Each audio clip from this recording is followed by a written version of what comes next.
नमस्कार, आपण पाहताय कोकण वार्ता न्यूज. कोकण वार्ता न्यूज मध्ये आपलं सर्वांचं स्वागत. पाहुयात बातमी सविस्तरपणे.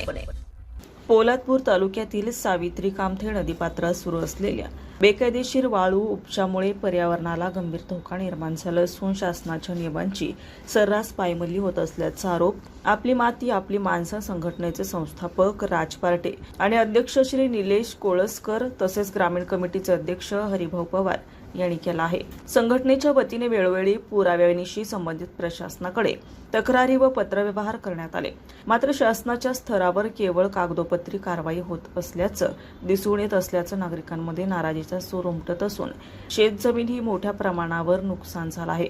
महसूल विभाग नेमकं काय करत आहे, कोणाच्या दबावाखाली कारवाईस विलंब लावत आहे का, असा सवालही राज पार्टे यांनी उपस्थित केलाय. दरम्यान या संदर्भात तहसीलदार कपिल घोरपडे यांच्याशी दूरध्वनीवरून संपर्क साधला असता त्यांनी बेकायदेशीर वाळू उपसा करणाऱ्यांवर कारवाई करण्यात आल्याची माहिती दिली. संबंधित प्रकरणात महसूल विभागाकडून पंचनामा करण्यात आला असून पुढील कायदेशीर कारवाई सुरू आहे. तसेच दोषींवर दंडात्मक कारवाई देखील करण्यात आल्याचं त्यांनी स्पष्ट केलंय.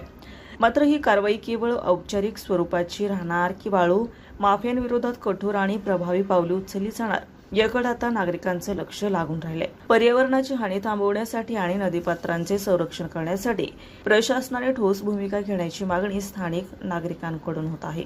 सिद्धेश पवार, कोकण वार्ता न्यूज, पोलादपूर. ताज्या बातम्या आणि नवनवीन घडामोडी पाहण्यासाठी आजच आमच्या कोकण वार्ता न्यूज चॅनलला लाईक करा, सबस्क्राईब करा आणि बेल आयकॉन प्रेस करा आणि पाहत रहा कोकण वार्ता न्यूज.